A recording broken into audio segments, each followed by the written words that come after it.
नमस्कार शेतकरी बांधवांना, स्वागत आहे तुमचं किशोर दामेदार यूट्यूब चॅनलला. आणि आता 22 एप्रिल तारीख आहे आजची.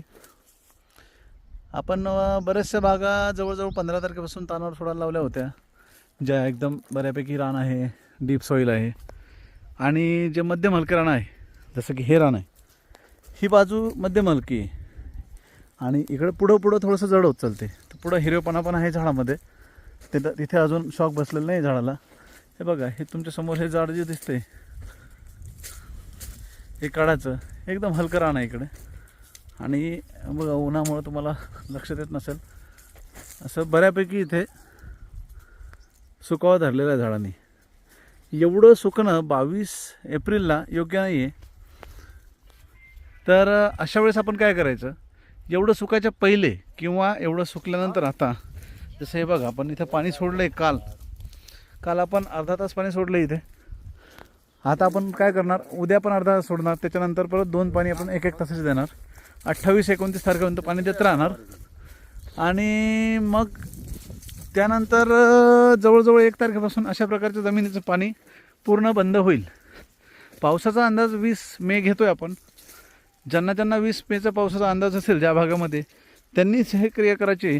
अथवा ज्यांना जूनचा अंदाज असेल ज्या भागामध्ये जूनलाच पाऊस येणार आहे, तर त्यांनी थोडंसं अजूनही पाणी चालू ठेवलेलं योग्य आहे.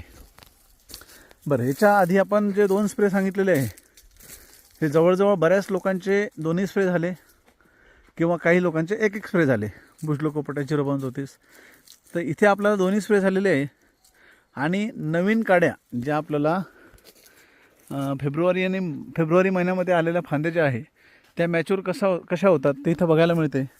ते इथे चांगल्यापैकी मॅच्युअर झालेले आहे. फळकाडी जी आहे, तर फळकाडी मॅच्युअर करण्यासाठी आपण जे 2 स्प्रे दिले होते, ते सगळ्यात भारी रिझल्ट त्याचा बऱ्याच जणांच्या तोंडून ऐकायला मिळतो आहे. आणि बऱ्याच लोकांचे आपल्याला फोन आले, विदर्भातून आले, MP मधून आले, तर त्यांना खूप चांगले रिझल्ट जाणवत आहे. मागच्या वर्षीपेक्षा फळकाडीची संख्या भरपूर वाढलेली आहे. तर ज्यांचेही ते स्प्रे व्हायचे असेल, त्यांनी ते 2 स्प्रे घेऊन घ्या, जेणेकरून आपल्याला मृगबार फुटण्यासाठीचा 1 टप्पा आपण कंप्लीट करून घेऊ. दुसरा टप्पा म्हणजे ताण. त्याच्यासाठी आपण अजूनही पुढचा प्रयत्न करतोय.